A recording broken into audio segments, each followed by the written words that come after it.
and welcome to another episode of Talk'n TRM, podcast dedicated to travel risk management. My name is Travel Risk Bex, and today, how am I going to describe this guest? So this is one of the ones where I've been stalking him for quite a while. He's quite a big name when it comes to risk management and travel risk management, and actually sort of driving this whole piece forward. So today, I welcome Bruce McIndoe. I don't know why I've just said Doe. I always get nervous when I actually announce my guests. I have a little thing with their name, so my apologies. You can just say, I'm People Risk Bruce. There you go. People Risk Bruce and Travel Risk Bex. I love that. There, what a pair. PRB and T. Oh, look at that. I love an acronym. So I've known of you for a very long time, even prior to getting into this space. But since getting into this space, have obviously watched a lot of what you guys have been doing, and I'm using some of the work that you have done as sort of TRA3 and that kind of stuff in the work that I do now. So I just know that, you've set some of the standards in this space before the standards even kind of came out, if you like. So Practices. It must feel, sorry, say again? Practices, not standards. Practices. Okay, good. So it must, I'm interested to hear from you, obviously, to find out how it feels now with a new standard that has come out and how that's driving things forward for you, but also just to really learn about your why and what got you into this space in the first place, Bruce. It's an absolute honor to have you here. Joking aside, it really is. So without further ado, I would like to introduce you and to tell my guests who you are and what you do, please. Oh gosh. Yeah. I have a long arc when you're old. Good. Tell us a little about it. Yes, I think it's probably appropriate. So my undergraduate degree was physics and focusing in high energy physics, right? So nuclear physics. And my plan was to go to Johns Hopkins in Baltimore to continue that at the Advanced Physics Applied Physics Lab, their APL.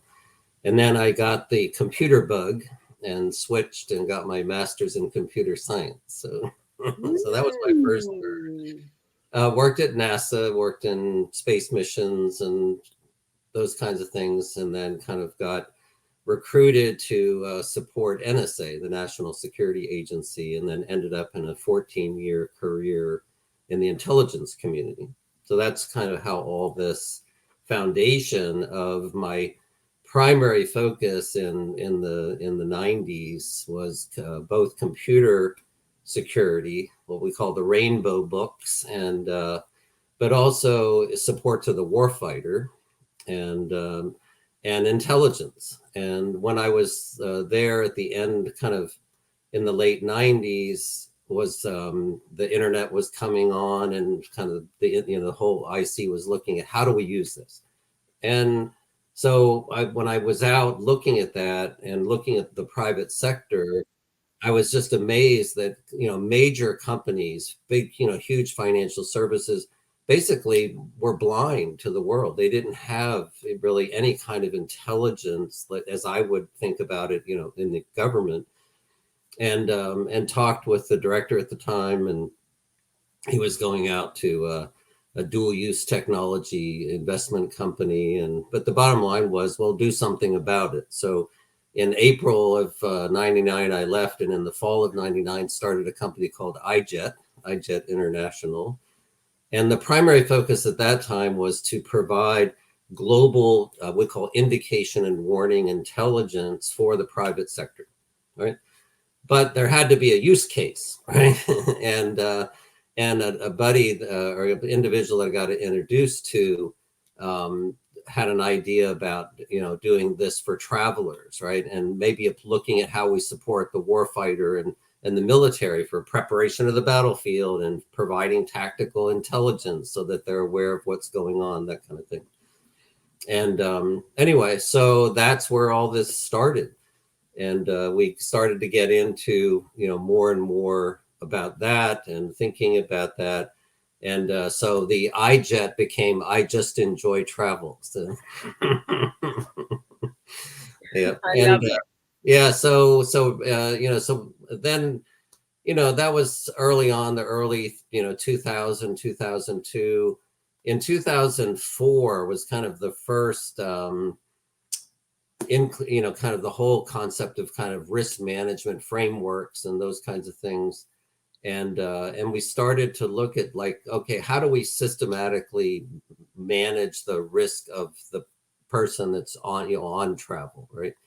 And so really trying to build a foundation around that. Ultimately, in like the late 2009 timeframe, I think is when the ISO 31000 came out.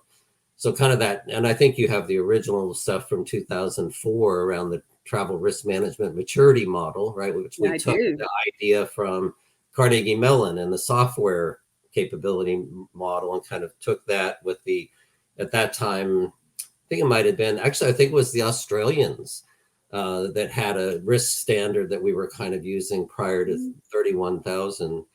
Anyway, and then to coin this term, travel risk management, right, back in that time frame. And it's just been interesting to see how it's evolved, but so have I. And that's where we get to people risk, Bruce. Exactly, which is, I think, is going to dive into our why a little bit more as well. So let's just take a couple of steps back, though. I just love the fact that you just dropped in. I just worked at NASA for a bit. That was just even like, yeah, I just like love that, Bruce. So for us and for our listeners, we're like, whoa, okay, great. But then being able to, have that influence. And I think that there was a real time in the 90s, wasn't it? The technology was coming in, this idea of where that could be and where that could go, and the internet and what it could do. Yeah, technology and then the data explosion, accessible data over the internet. Absolutely. And I guess it seems crazy looking back now that companies wouldn't have access to that kind of intelligence.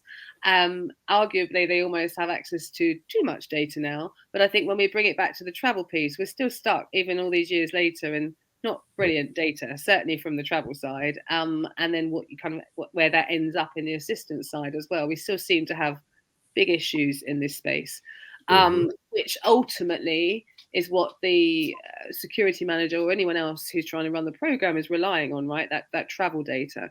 The good step is, I guess, that we've got more, because of mobile phones, because of geocoding, we're able to actually locate people in different ways. So that's a positive, I guess, on the other side. I just get frustrated when I hear how long these conversations have been happening, and actually I look at the reality and go, why have we not got better at this? Other industries have got a lot better at this as far as data is concerned. But thank you for that, and thank you for taking us through that. So let's dive into when did you become PRB, sorry, people risk management, people risk Bruce. Talk about so why. Obviously our focus out the gate was really just laser focused on the travel element, modality versus, working from offices and those kinds of things.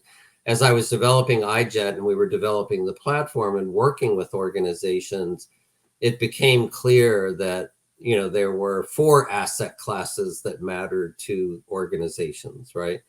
And they don't think about travelers, they think about people, right? And I'll come back to that. The other is locations, right? So where are they operating, and what are the important locations that they're operating from?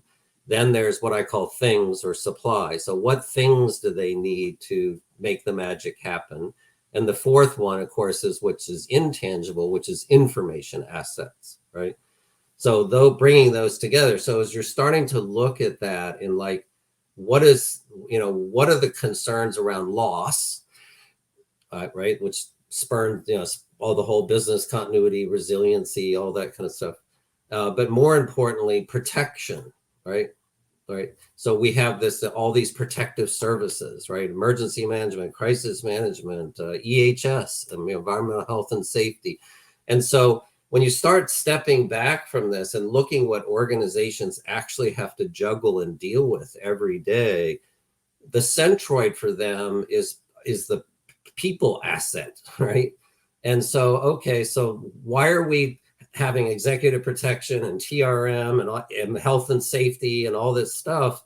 Let's actually focus on taking those. In the military, we call it a joint force, right? You can wear your uniform, Army, Navy, Air Force, Space, but at the end of the day, they all come together, a common mission, a common objective, and you share information and work together as a team, right? And so that's really what I've been working on really in the last 10 years is, people talk about convergence. I hate that word because it's like, you're not going to converge the Army and the Air Force, right? But you can definitely bring them together to be an effective fighting force, right? And so again, my military background, my father was in the military. I just see that as so clear, but trying to move the battleship literally that's out there, to change these like tribal silos is a challenge. But that's why I focus on people, And I whether guess they're home, whether they're in the office, whether they're traveling, whether they're on vacation, whatever, right? agreed. And what do you think? So taking that approach, I think, will be music to some people's ears, and then actually probably from the traveler's perspective, because it generally means you're actually thinking about the journey that they're going through, and actually the ideas and the conversations around well-being and looking after them and their health and all that sort of stuff can come to 100%, fruition. right? But from a corporate management side, for our listeners that are thinking, I love that, but I've got 10,000 employees, they're all different, they all want different things. How on earth do I start? Where do I kind of go with that? Mm-hmm. How can we kind of help those people with this kind of concept of people risk management a little bit more? So what I do is I start with leadership, right? And, while our conversation is focused on kind of what I call half of the risk equation, there's another half that's incredibly important and risky to the organization. And that's not duty of care to that employee, mental health, all of those things. But it's also, what is the risk of that individual to the organization? So insider risk, right? So if you don't have a holistic understanding of every individual in the company, then you are blind to risks, right? Now, one, you don't want to have loss of personnel and have to recover from that, right? That's incredibly important. You don't want degradation of that asset, right? Through mental health and illness or whatever. So that's incredibly important. But at the same time, you don't want, bad actors with grievance and those kinds of things, exposing your organization to ransomware and infiltration and exfiltration of information, right? So guys, company, you need to step back and say, why are we doing this in such a disjointed way? It makes no sense. And I take it and I say, think about your customers. What do you have? You have like a customer relationship management system, and you have profiles about every interaction, every engagement, whether it's marketing, whether it's the helpline, whether it's, selling them product. You know everything about them. You need to have that for your people. Right? You should Love know that. every person in your company, where they are, what their aspirations are, what you've given them, what you want to, how you want to upskill them, and what challenges do they have, and what support are they getting. All of that should be known so that the company has that information to make sure that those assets are being protected and enhanced and capabilities, expanded. So that's how I come at it. I love it. I love it. And this is exactly me. I'm like, you need to know about every single trip and exactly how each person's going to react to that trip. And this is why these two things are just so intrinsically linked and obviously led, I think, by the people risk management piece. Travel is just something they happen to be doing, and there could be other risks as well. So, okay. But it's also in the travel space, it's like most of the companies that I've worked with over the decades, right? Basically pay attention when a person goes on a trip with commercial transport. Yep. That's it. So if they jump in their vehicle, or they, go on a train and go somewhere, and it's not part of the, the commercial ticket that was purchased or managed by the company, then they're off the radar completely. Completely. Right? Yeah. And If they're in their own that's car. the most risky travel, is jumping in a vehicle, right? So Agreed. No, and this is exactly so when we're trying to talk about this, about bringing the fleet management side in, bringing the ground transport side in.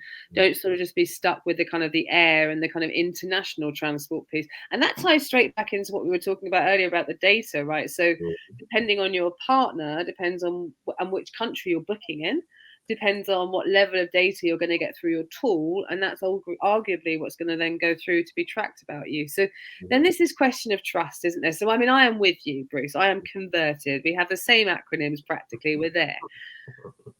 But there's this issue with trust for businesses, isn't there? And it's a conversation I've been having with lots of different providers, and how perhaps the new technology that's coming in this risk space can I don't know, maybe create sort of double profiles. So actually travelers get the opportunity to put stuff in about them, which might be personal, which they will only be looked at if something happens, right? So it's accessed by the security manager, even maybe HR don't. But there's a lot of uncomfort about this. How do we get around some of those thoughts, and how do we have conversations around that, in your opinion? my opinion is very straightforward, and it has been my opinion since the beginning. People are adults, right? So you don't, like, for example, one of the things that came up, I would say maybe, 10 years ago, the whole LGBTQ plus blah, blah, right? All of that. It was like, people wanted to, put out information they wanted to have on the profile, right? Or if someone had, illness, or if they were traveling while pregnant and all this. And I'm like, whoa, wait a minute. You can't do that. Right. What you need to do is have the information so that they can self-select and know where to get it, and remind them that that information exists. Right. So teach them to fish, teach them, because at the end of the day, and this is, I always have told people and have proven this, the best investment an organization can make in travel risk management is training. Oh my God, I agree. 100%. Yeah. Because if you can do basic training with your employees and personnel that are traveling on your behalf, so that they can make the right decisions first to avoid problems, and then have the skill set, the capabilities to make good decisions at the moment, my, what a savings, what a wonderful thing if that's what's happening, right? But if they're And just blindly going in there and make a mess of things, then you have a big mess to clean up. with no support at all. And I think, and I Right. completely agree with you. This idea of just kind of making I love the fact people are adults, because we want to wrap stuff around them, right? There's this idea of, but actually, if you are of a certain community, or if you are suffering with a particular illness, or if you have a disability or a mental health condition, or whatever it is, you know that yourself, and you might not want to declare it to everybody, and Correct. that's fair enough. And But you what you shouldn't have do, to, but and you shouldn't have to, because the company should be providing enough information that you know where to get it to. And actually, if we're in a court of law situation, that would be good enough, for a company to say, well, look, I did, here's the information, I trained them, this is it, they knew, they got reminders. That's kind of good enough, guys. We don't have to have a big database of how can you possibly do that anyway? But everyone's mental health condition and how they're feeling and all this other stuff, that can't kind of work unless people feel comfortable enough to do it. And I think companies sometimes get around that by some of the groups and things that they might have, or the communities within their culture who will. I was going to say, a lot of companies have, mental health champions. They have, communities within there, whether it's LGBT or whatever, is another great forum for them for other reasons, but also to be aware that these resources are available to support them. We deal with people that have, at some spectrum of autism and things, where, being in the airport is really stressful for them, right? Even though they're very high performers, right? But a lot of airports, especially major airports, have quiet areas, right? But do they know that? No. Yeah. Right? Yeah, So, no, agreed. That's why everyone used to quite like the business class lounge. At least that was a bit quieter, but they're not quite so quiet anymore, are they? From what I hear, I haven't traveled business for quite some time. No, I think it feels sometimes as though I think when customers are looking into this, it feels like it's massive. Whereas actually, by just kind of taking a bit of ownership, understanding who you are and what it is you do as a business and why you need to do the things that you do. And I think then looking at the people who are doing it and what they need. I Absolutely. always sort of say it's quite a lot of work up front because there's a bit of thinking to do and there's a bit of analysis and there's a few conversations to be had and maybe, I don't know, some decisions to be made, who knows. But actually, once you've got it up and running, it's not so difficult. It's just then a case of maintenance and learning from what happens and pushing those experiences back into the tool. Yeah, when I companies, because a lot of times like, well, this is massive, right? This, and I say, well, wait a minute. There's actually only three things that you need, and they're like, what are you talking about? I said, oh, there's only three things that matter. One is getting the itinerary, and they're like, okay. I said, because that is really the only opportunity that the organization has to do risk management. Yeah. Right. And I love it when these, companies are out there with their GPS tracking and all this stuff. And it's like, okay, that's interesting. It's kind of like Waze, when I'm coming up on the traffic camera or whatever, it tells me right at that moment. But okay, but if I have the itinerary, now I know who it is and where they're going and when, and I can actually do an assessment and do risk management and help them. And maybe they need to have, I don't know, vaccinations and visas. And so all of that pre-work, we call, kind of preparation work, is only really done with great precision when I have the itinerary, right?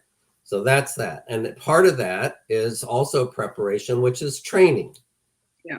At the end of the day, you've done the best you can do. You send them off. So the next thing is, itinerary, training, and then insurance and assistance.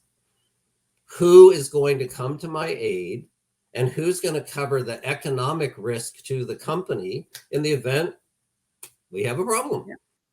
Yeah. If you focus on those three things, you have an awesome, program for your personnel, just at those basics.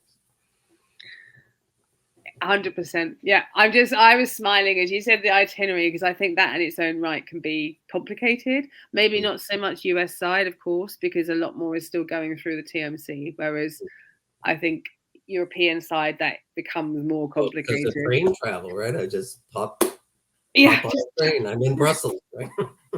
So it's and it's the fact that people don't book hotels through the TMC. They don't like booking. There's a lot less chains here and all that kind of stuff. So it's not to say we don't have them, we do, but people get used to, they want to book on hotels.com and the companies allow them to do that. So then they miss that visibility within the portal. And in that environment, again, there are solutions that have, that they can email their reservation or the company can capture through their email system, that kind of stuff. But at the end of the day, to educate them of why it's important for lots of reasons, budget, approval, lots of things, where are you going, right? And when are you going, just to get that basic information so that the company can help you be more successful. Right. And don't be scared. I think this is the thing, and especially in this age of, lastminute.com, I guess. Mm-hmm. Everyone goes, well, I'm going to do this trip. And there's no doubt that they're thinking about doing a trip a few months before they do it, right? Especially an international trip. But for some reason, they don't book it until like 7 days beforehand. And there's this real kind of, when I'm talking to corporates, they're like, well, there's absolutely no way we can have a risk assessment done on every trip before they get booked. There's just not the time. And then you have the travel companies saying, and we can't hold the flights for all this. And it's just like, hang on a second, guys, just take it back. The whole point is, again, through a culture change, you shouldn't be doing this last minute stuff. Like if these trips are being planned and risk assessed, you've got a good chance of actually pushing some of these trips out if you want to reduce your spend and reduce your carbon budgets, because you're not making it, well, I guess you are making it more difficult, but you're making it more difficult for a good reason, to actually make sure that you've done the correct checks. So I think there's this assumption, and I've heard it for years across companies when I've worked with them, that people wouldn't be traveling if they didn't need to be traveling. And I think that's what's been lost since COVID for me. And it was there beforehand, but people need guidance now as to when they should travel and when they shouldn't. And that should be driven from the company. But also, again, policy around international travel. I mean, there should be a 2-week notification for the organization, because it's not just, it's visas, and do you have a passport with 6 months validity, and all of these things that need to be, you don't want to sit here and book a trip and go get your passport and find out it has 4 months of validity, and now you're chasing around trying to get a new passport, right? So, or vaccinations, right? Maybe you need a 2-course vaccination that's going to take 10 days, right? And so, I think it's important for the companies to say, this is the pre-trip, right? The earliest that we know your intention and where you're going and when is the only opportunity that we have to actually do risk management, right? And so put that in the policy, educate, and then it's part of the training and education that people understand what this is all about.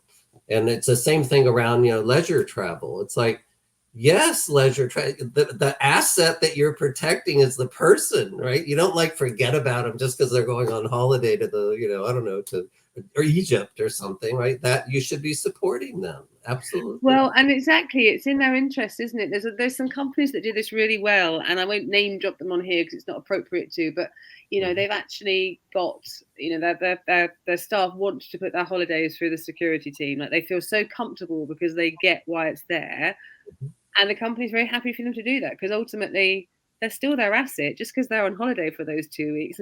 And surely they'd rather get them, if something was to happen, they'd rather support them through that period. So those companies that really embrace this are really kind of taking that attitude, aren't they? Which is, and I come at it when I get pushback is, I say, okay, wait a minute, you have a resiliency program, right? Business continuity stuff. Fundamentally, business continuity focuses on the loss of those 4 things: people, location, supply, and information. That's your person. Whether they're lost on holiday or whether they're lost because of work or at home or whatever, it doesn't matter. Right? Whatever the cause is, the effect is they're not available to you. So why would you not why take would the you be like, sorry, opportunity? you're on holiday this time, so tough, you're on your own. Yeah, no, I Yeah. agree. It's yeah. Oh, I knew this was going to be a great conversation. So I want to just you've given us actually quite a few tips throughout this, but just from your perspective, anyone kind of getting into this space for the first time, beginning to pick this up and think about it, what would be your golden nuggets, Bruce, that you would like to share with our listeners today? Yeah, I think, I think it has to be the thread of our conversation, right? It's the person, right? And I, there's going to be so many dynamics in jobs and work and those in the decade ahead and beyond, right? With AI and robotics and all this kind of stuff. Where do you fit? Whether, today it may be this little thing called TRM, but at the end of the day, I think you need to open your aperture and say, this is the asset for these organizations, whatever you work for. How best can I enable and increase the certainty that those assets will be there and be productive and have, enjoy their life too, and open that up, right? And travel is one component, and actually travel can be both a burden in the sense of having to do it, but it's also a great mind opening opportunity for employees, right? So travels for most employees is a really positive, exciting experience. It's the ones that travel every week, okay, but so that's what I guess what I would say is, don't have this little tight view. Open up and start and look at the partners, right, that are around people and how they can help in this, and that you can help tie these things together and help your organization protect people, not just the trip.